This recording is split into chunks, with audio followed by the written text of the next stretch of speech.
Hello mga kalingap! Welcome back po sa aking YouTube channel. At kung bago pa lang po kayo, paki-like and share po ng vlog na to. At huwag niyo pong kalimutan na mag-subscribe at i-hit po ang notification bell para lagi po yung updated po sa aking mga bagong uploads.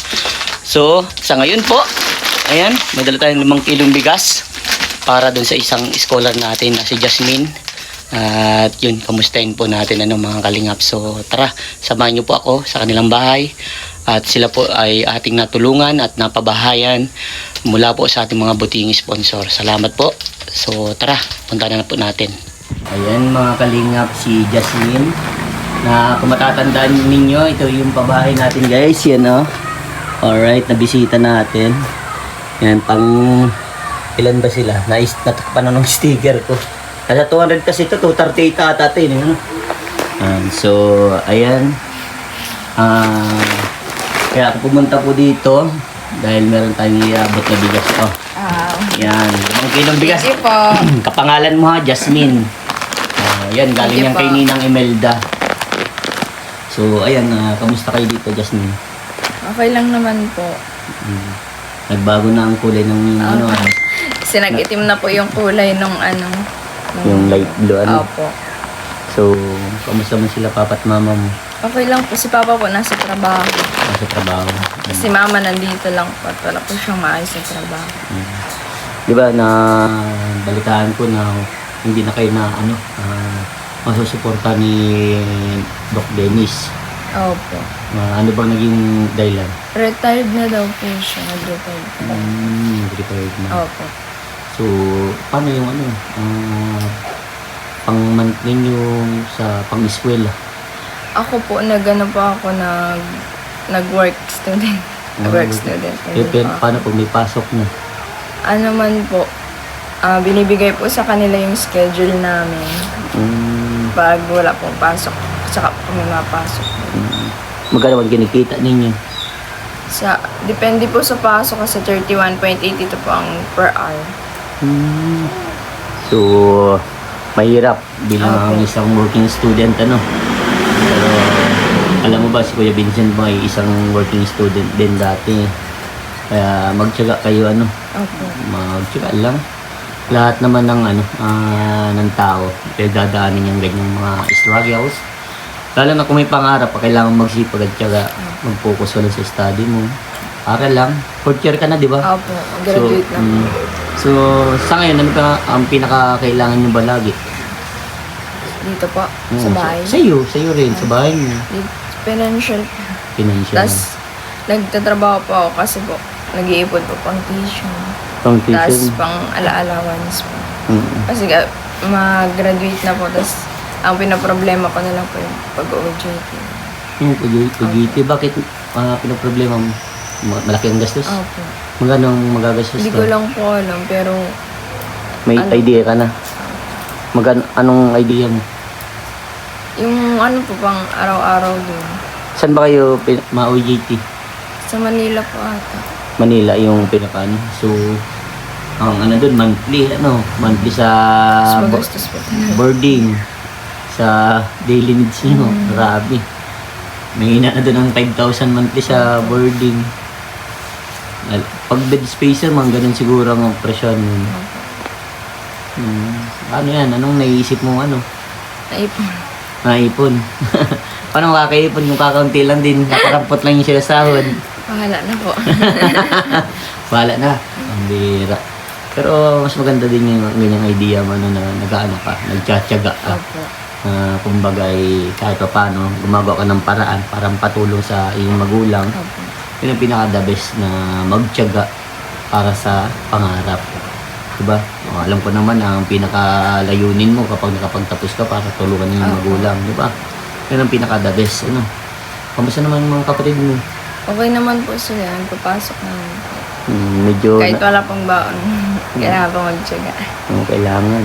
Yun ang pinaka-the best, magtyaga tayo. Parang nagtaba ka ngayon pati. So... tuloy ka lang, Jasmine. Kapag meron man bagang biyaya, lagi naman nandito si Vincent. Nung panahon kasi, hindi ko na kayo ma-vlog kasi nga, siyempre, di ba, narekta na kayo sa sponsor. Pero kung siguro tuloy-tuloy kayong nabablog, siguro mas madami pang tulong din ang matatanggap ninyan. Pero wala man tayo magagawa, ganun man talaga. Siyempre, mas ginusto ko din na marekta din kayo sa sa sponsor para tuloy-tuloy. Pero di lang din natin akalain na ganun ang mangyayari. Kaya wala tayong magagawa na hindi talaga pang lifetime ang tulong ng mga sponsor. May panahon din talaga yan. Lalo na kung may mga pangangailangan sila.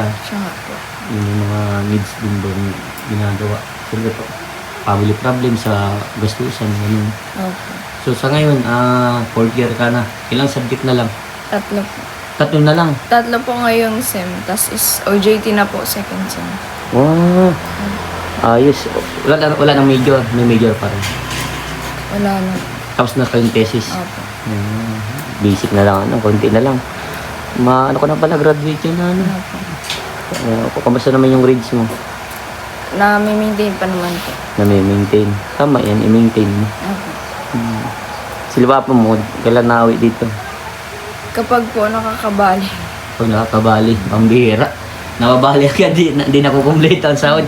Siyempre, kailangan. Kasi kailangan po. So, sa pagtatrabaho mo, ano ka naman? Kamusta man ang pagtatrabaho? Okay naman, mahirap.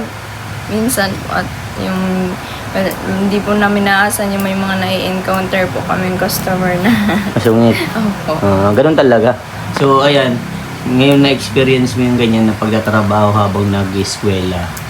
Ano yung natutunan mo sa buhay mo bilang working student? Mahirap po pala talaga pagsabayin yung work tsaka po pag-aaral. Pero dahil nga po wala na pong ibang mapagkukunan, kailangan po talagang magsikap. Magsikap. So, bakit ka ba nagsusumikap? Para po makapagtapos po ako ng pag-aaral, para po matulungan ko na po sila. Wow. Tama yan. Yan yung mga gusto ko sa mga tinutulungan ko na ang laging nasa nila, pangarap nila, yung matulungan din ang magulang. Okay. Tama yung pagtatapos ng pag-aaral ay pinakamahalaga sa bawat estudyanteng katulad mo. Edukasyon, Okay. Edukasyon muna. At yun. So, ikaw, di ba? Natutunan mo, mahirap. So, ano yun parang nagano sa iyo, parang nagbigay ng lakas ng loob na magpatuloy. Para po sa pamilya ko. Para sa pamilya. Para din po sa magiging future. Wow. Siyempre, para sa future, yung pinakakailangan kasi ang future mo, ikaw ang gagawa niyan eh. Kaya habang bata ka pa, habang nagsisimula ka pa lang, lahat ng mga pinagdaanan mo, stepping stone mo yan. Okay. Hanggang mabot mo yung successful. Kaya laging tatandaan. Wala man po kasing goal na dadaan sa mabilis na paraan. Oo. Lahat po naghihirap. May iba na dumaan Opo, sa mabilis. Kaya ang pangit ng ganun, na kapag dumating sila sa panahon na iba, na mabilis silang yumaman agad, tapos pag naghirap sila, Wala na. yun ang mas mahirap. Di ba ling mahirap ka sa umpisa Opo. hanggang magyamang ka at least napagdaanan mo. Kung maghirap ka man, alam mo na yung magiging dahilan mo kung paano labanan ng kahirapan, di ba? Yan ang pinaka-the best. So, yun pa. Ano pang ibang natutunan mo? Bukod sa nagtatrabaho habang nag-aaral. May kulang. Time management. Di ba? Okay. Mahirap, di ba? Di ba? May oras sa trabaho, oras sa pag-aaral. Sobrang hirap. Pero dahil doon, kailangan mong maglaan ka ng oras para sa pag-aaral, para sa pagtatrabaho. Yun ang pinaka-the best. Siyempre, yung gaya yung sabi ko sa iyo, kapag kunyari, medyo may roon-roon, i-treat mo pamilya mo.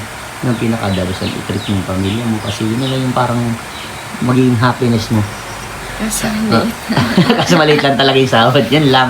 Magkano nga sinasahod mo sa ano? Basta po, 31.82 per hour. Per hour? Mababa lang talaga. Pero at least kahit pa paano, dyan naman nagsisimula. Ako nga nun, Opo, dyan po talaga. ako nun naranasan ko nun, waiter. 100 pesos. Yung 8 hours na yun. Yung sasabi nila, mura nun. Hindi, mahal na. Ang pamasahe na nun, 7-8.